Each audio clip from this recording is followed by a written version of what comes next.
Hey guys, and welcome back to another video. In this video, we're going through my AFLW fantasy team reveal for round 4, where we start the double game weeks. We have chaos in my ranks as I've got injuries galore.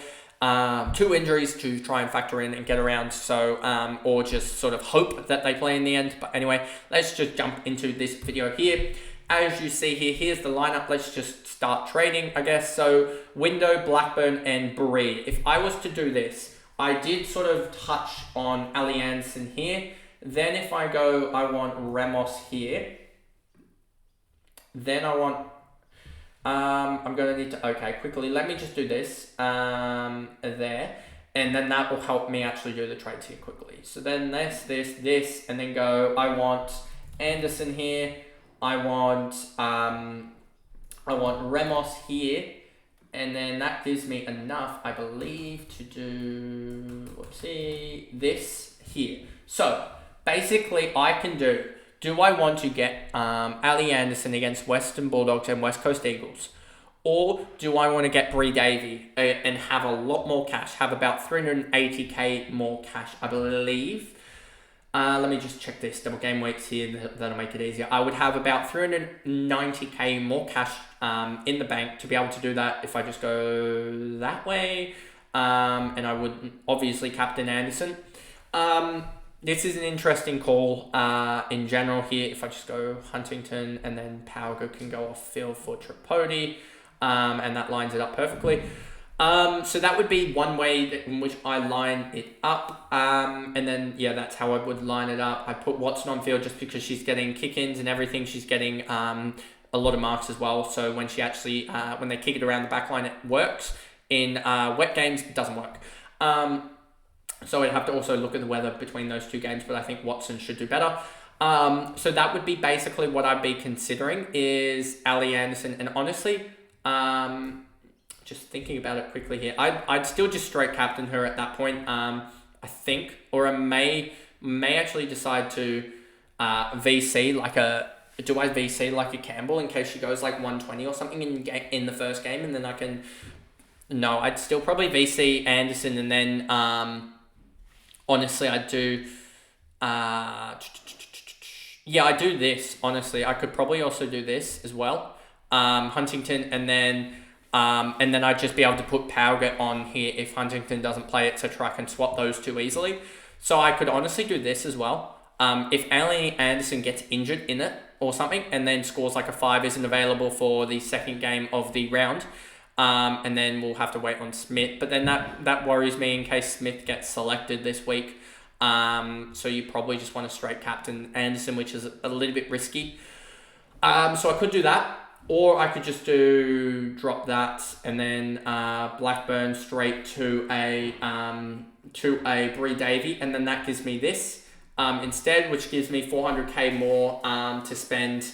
They both have, I think, interchanging matchups here. Yeah, they both have interchanging matchups. So I'll probably put a Twitter poll out about this. This is pretty much my whole video about this is just, do I want to go Bree Davey here and have 412k, or do I want to go, if I just show you again that trade again, if I want to do this and then go with, where is she? Ali Anderson, and have 22k there. So that is that. And sort of what are my thoughts along with that? So with 22k, what can I do next week to get my team into a better position for the North Melbourne double?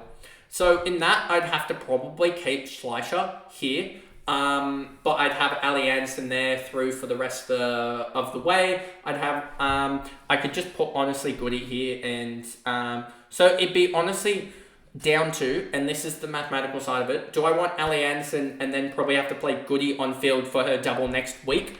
Do we think that she's going to average 70 in the doubles, which I can cop that, and then I can grab like a, but then I miss out on like a Riddell, and I fix up Schleicher and also I potentially fix up this this spot here with a North Melbourne sort of girl. If I just look through here 1 second, defenders wise, I'd probably be grabbing up a let me go to averages.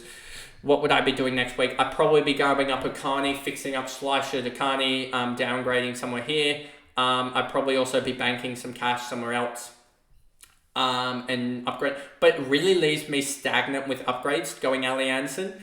To be honest with you, next week, if we just look at the forward line averages, you'd have O'Loughlin, who scored 2 really good scores, 2 goals, 2 goals, 1, 6 tackles.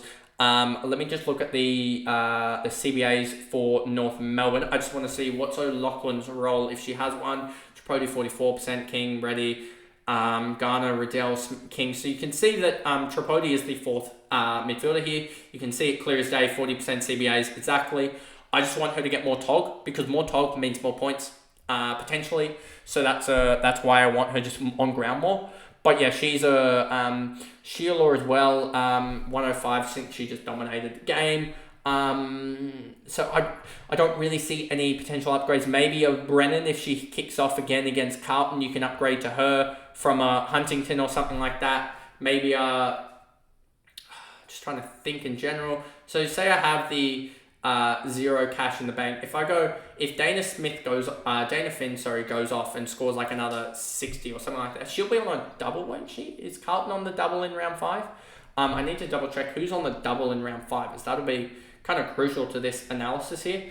The double in round 5 is Richmond, Port, Carlton, and North. So I'd have, I could potentially go Finn on field, Schleicher there, upgrade like probably Pauga, Huntington, and Schleicher to maybe a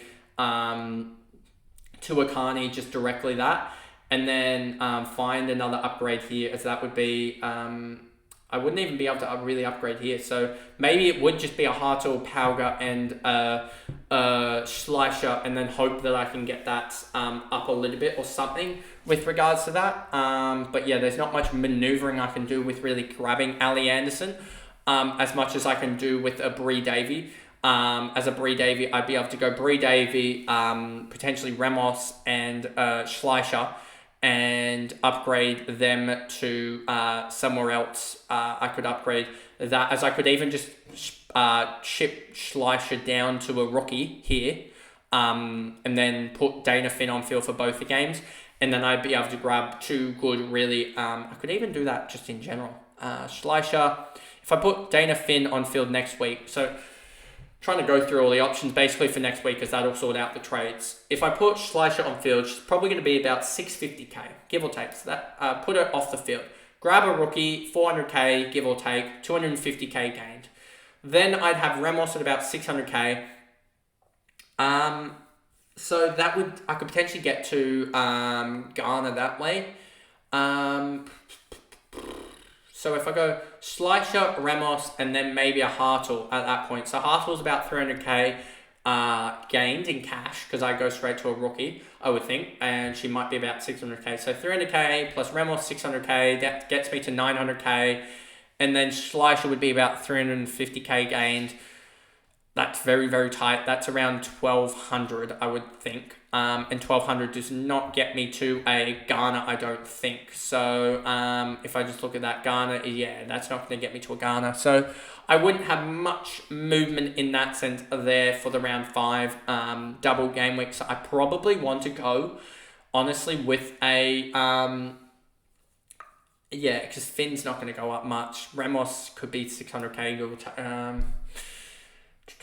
So yeah, I just like this Bree Davey option more, because more cash in the bank allows me to do more manoeuvres. But I am worried that Anderson does get a lot more points and smashes Bree Davey out the park.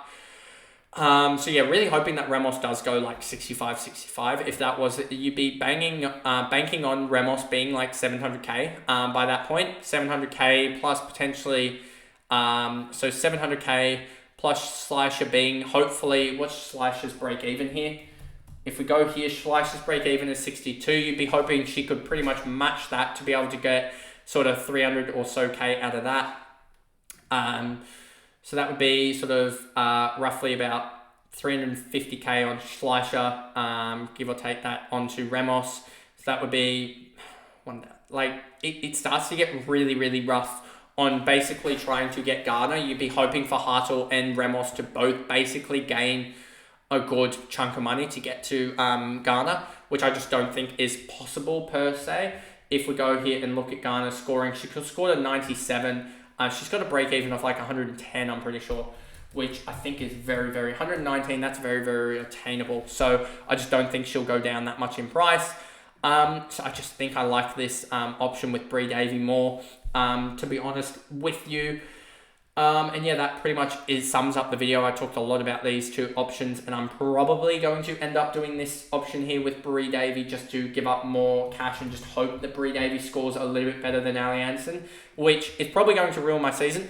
But in the end, it's the way I sort of have to go, because 412k, I can get Schleicher up to Carney, giving me 100k spare, and 100k spare on Ramos.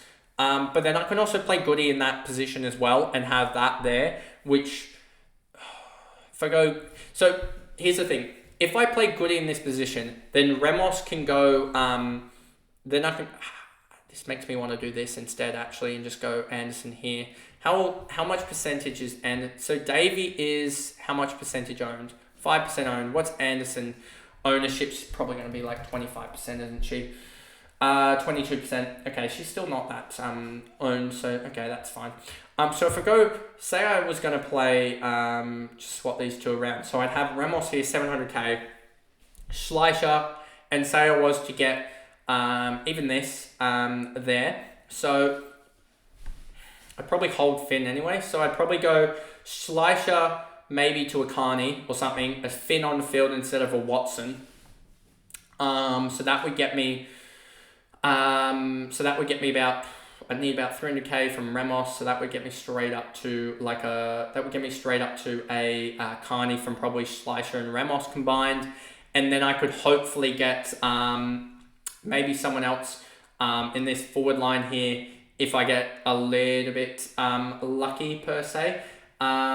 We'll see about that. We'll just have to see. But I think that Goody playing could be the option there over getting potentially someone else there. So I'll look at it, I'll think it through, but I'll probably put a poll up to think about this as there's so many different options here with respect to which way I go. I probably will I'll obviously end up with one of Davey or Anderson.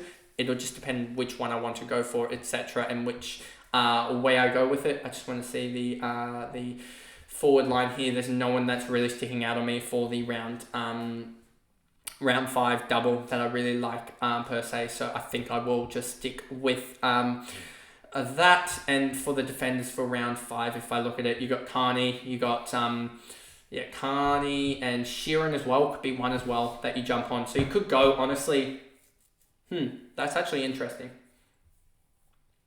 Because if Charlotte Thomas doesn't score well, give or take, then Sheeran's going to score well, I think.